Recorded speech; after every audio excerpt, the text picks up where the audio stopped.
Hey babes, I'm Madeline. And I'm Deja. And welcome back to the Elegance Exchange. So today we are going to be talking about why you don't need to be chosen in order to be worthy. So this is something that I think honestly a lot of people can struggle with, especially at any point in your life. Everyone deals with it. Everybody has those friends or that relationship or their family members where they feel like they need to be chosen, or else they kind of feel dumbed down. They don't feel like they are worthy of somebody else's love. We're gonna kind of just give you some tips, give you a little bit of, that realization moment that you don't need to be chosen in order to be worthy. That's not how life works. Sometimes it can seem that way, but truthfully, it's not how it goes.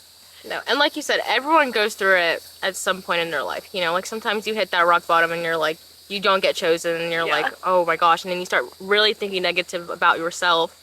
And you're like, okay, well, like, what did I do not to deserve this? Or like, why didn't, I get picked? And then at the end of the day, it doesn't matter because you're still worthy of everything. Absolutely. Maybe it wasn't a relationship. Maybe it was a job opportunity. Maybe it was an interview. Maybe it was something, maybe you tried out for your team captain in one of your sports and you didn't get it. It's not necessarily that you are not worthy. It's just maybe you didn't fit that role at the time.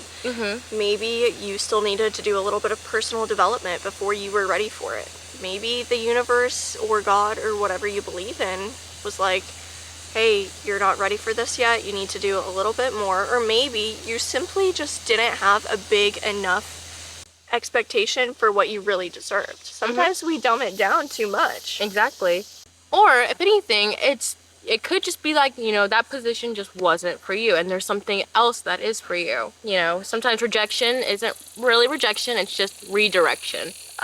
That's one of my favorite quotes ever. It's so true, and honestly, sometimes you really just need to go for something else, and once one door closes, another one opens.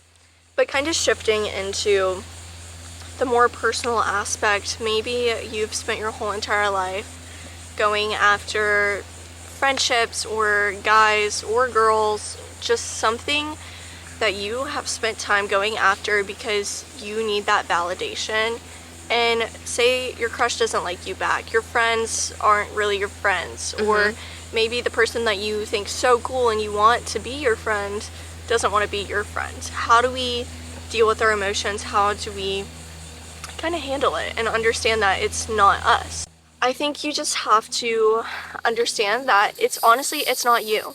Maybe it's not. Maybe in the mind of your crush, you simply don't like them. Maybe they think that you aren't interested, or maybe you've made it so clear that you aren't interested.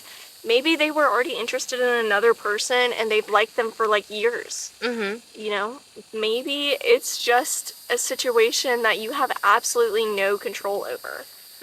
Sometimes we can think it's all about us, but truthfully, a lot of the times there's just simply something that we can't control. Exactly. And as soon as you learn that you can't control some things, you can't control the way certain people feel about you, you can't control the way certain people think about you, you're gonna... It changes your life. It does. And it kind of like frees you in a way too. Like you kind of just like frees your thinking. You don't have to stress out so much about it. The Let Them Theory by Mel Robbins. I know we always talk about this, but honestly, let them. If they want to walk out of your life, let them. But honestly, the Let Them Theory by Mel Robbins is such a well-known, good talked about book because truthfully, it's so amazing. She really dives into the depth about how a lot of the times the situation is out of your control.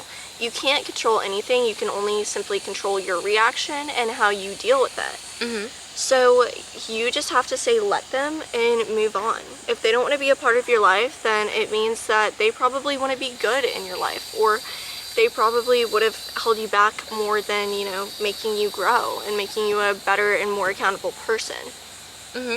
And then going back to like, just because you're not chosen doesn't mean you're not worthy. Like I said, everyone goes through it at some point in their life, even like from I think that early age in middle school, like, you know how everyone, it's not even middle school, like high school too. You know how like from middle school to high school, you want to be friends with like those cool kids and like you try everything you can to be like friends with them, and then like it just won't click at all, and then you're like, you really start to take it on yourself, and you're like, okay, well, like maybe I'm just like too nerdy, or maybe I just don't deserve them or anything, and it really does get to you, and then like you just eventually like start beating yourself up when you know you can't control that. It's a candid part of life. It's, everybody deals with it. Maybe it was your family, maybe it was your friendships, maybe it was your relationships. You truthfully cannot control it, and you can't control other people and what they think about you. The only thing that you can do is control your reaction, and you are so worthy of amazing things. Just you showing up to listen to a self-improvement podcast shows that you want to better yourself. You want to become a great person, and you taking the steps to do that is honestly more than most people ever does. Not a lot of people, newsflash, not a lot of people listen to self-help podcasts. Not a lot of people, read books or try and further their education to make themselves better. And you showing up for yourself, that makes you, worthy of anything. Honestly, any human is worthy of love and compassion. And you just have to remember that. There's no one less deserving of stuff other than you.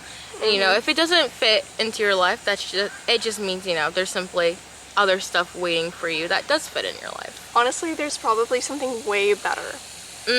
Your life has to kind of fall apart before it gets better. Your house has to get dirtier before it gets cleaner. Whenever you're organizing and things like that, think of it like you're organizing your life. Your life has to get a little bit messed up first in order to become better and cleaner and decluttered. You're decluttering these people and relationships out of your life because they no longer serve you. So like break down the house first before you can like build it up brick by brick again. So you're just simply placing each and every single individual brick into making a better house. Absolutely.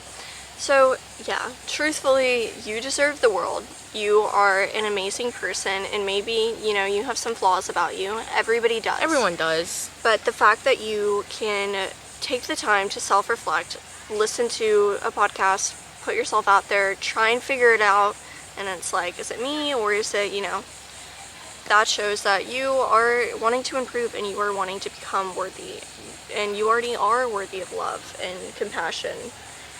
So yeah, just, if you take anything from this episode, just take that you are so deserving, and that what is meant to find you will find you. It might just take a little bit of time. So with that being said, we are on a bunch of different social media platforms. We're on TikTok, Instagram, YouTube, and Spotify. And yeah, we love having fun on TikTok. We always post, funny things, and I think that's where we have the most followers. So definitely go check us out there, because we always post funny things, and then you can see our personality a little bit more and get to know us. Right. And yeah. And we love seeing your guys' little comments too. They always make our day. Absolutely. We always get excited over some of them. It really, it lets us get to know you as well, and we treasure every moment, and we treasure every single one of you guys who watch our videos. So yeah, alright, with that being said, we love you babes. Bye!